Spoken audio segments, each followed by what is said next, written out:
अगर मैं आपसे सवाल करूं कि दुनिया का सबसे अमीर तरीन इंसान कौन है या फिर दुनिया की सबसे अमीर तरीन कंपनी कौन सी है, तो यकीनन आप में से कई लोगों का जवाब होगा एलोन मस्क, जेफ बेजोस या फिर इन्हीं के टेक कंपनीज़। तो आपका जवाब भी गलत नहीं है, क्योंकि आज तक हमें यही सब बताया और दिखाया गया है। मगर दोस्तों, ये दुनिया जैसी दिखती है हकीकत में वैसे तो बिल्कुल नहीं है। दुनिया भर के तमाम कंपनीज को एक मेजर कंपनी कंट्रोल करती है जिसका नाम ब्लैक रॉक है। ब्लैक रॉक कंपनी के फाउंडर का नाम लैरी फिंक है। यकीनन आप में से कई लोगों ने इस कंपनी का नाम पहले कहीं नहीं सुना होगा, और इसका रीज़न ब्लैक रॉक खुद है, क्योंकि ये कंपनी अपने काम और डिसीजन में प्राइवेट रहना पसंद करती है। ये कंपनी ऐसे बिजनेस स्ट्रेटेजी को फॉलो करती है कि ये हर हाल में सिर्फ प्रॉपर्टी कमाती है, फिर चाहे दुनिया में जंग हो या भूख हो या फिर खुशहाली की सूरत हाल हो।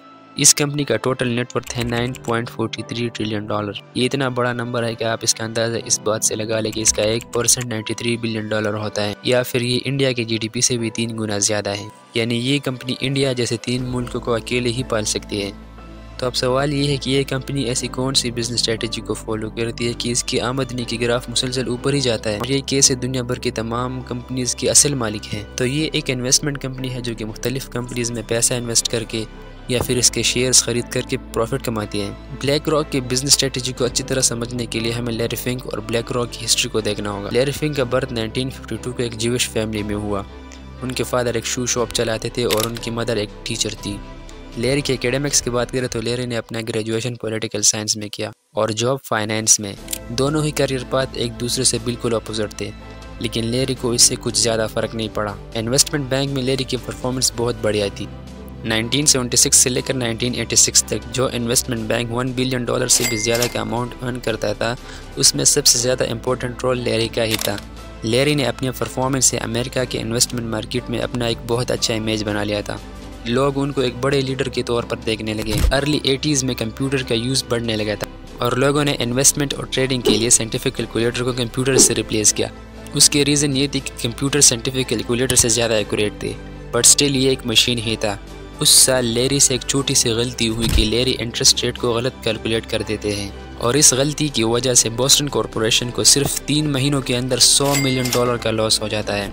लैरी को ही इस लॉस का रिस्पॉन्सिबल माना जाता है, जिसकी वजह से बोस्टन कॉरपोरेशन लैरी को कंपनी से बाहर कर देते हैं। अब इस गलती की वजह से लैरी का इमेज इन्वेस्टमेंट मार्केट में बहुत ख़राब हो जाता है और कोई भी लैरी के साथ काम करने के लिए तैयार नहीं था। लेकिन लैरी अपने नॉलेज और एक्सपीरियंस के साथ अब कुछ नया ट्राई करने की कोशिश करने लगा।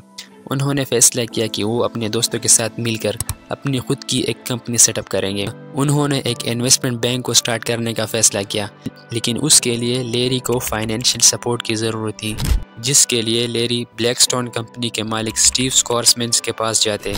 स्टीव को लैरी का ये आइडिया बहुत पसंद आया, जिसकी वजह से स्टीव ने लैरी को $5 मिलियन की इन्वेस्टमेंट दे दी। लैरी का प्लान और बिजनेस बिल्कुल लैरी की एक्सपेक्टेशन के मुताबिक परफॉर्म करती है।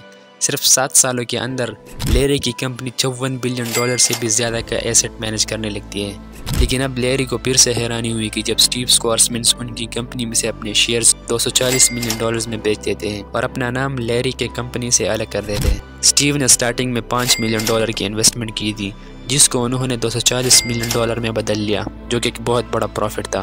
लेकिन वक्त गुजरने के साथ साथ स्टीव की इस डिसीजन को फाइनेंशियल वर्ल्ड में सबसे बड़ी गलती करार दी गई। ब्लैकस्टोन कंपनी से अलग होने के बाद लैरी अपनी कंपनी का नाम ब्लैक रॉक रख लेते हैं, और ब्लैकस्टोन से अलग होने के बाद भी ब्लैक रॉक की ग्रोथ पर कुछ ज़्यादा असर नहीं पड़ा। अक्टूबर 1999 को लैरी फिंक अपनी कंपनी की IPO लॉन्च कर देते हैं और ब्लैक रॉक को $900 मिलियन की वैल्यूएशन मिलती है। ब्लैक रॉक के ग्रोथ के पीछे लैरी फिंक की एक बहुत बढ़िया स्ट्रेटजी थी, जो वो 1987 से अपने एम्प्लॉयज़ के ऊपर यूज़ कर रहे थे। लैरी ब्लैक रॉक में सबसे बढ़िया एम्प्लॉयज़ को जॉब दिया करता था, और जॉब देने के साथ साथ वो उन्हें कंपनी के कुछ शेयर्स भी ऑफर कर देता था। अब कंपनी में शेयर्स लेने के बाद एम्प्लॉयज़ को कंपनी की ग्रोथ से डायरेक्ट फ़ायदा होने लगा, जिससे एम्प्लॉयज़ और भी डेडिकेशन के साथ काम करने लगे। आज यही strategy Google, Facebook, Meta, Netflix जैसी बड़ी बड़ी कंपनीज भी यूज़ करती हैं। उम्मीद है आपको ये वीडियो अच्छी लगी होगी। Thanks for watching.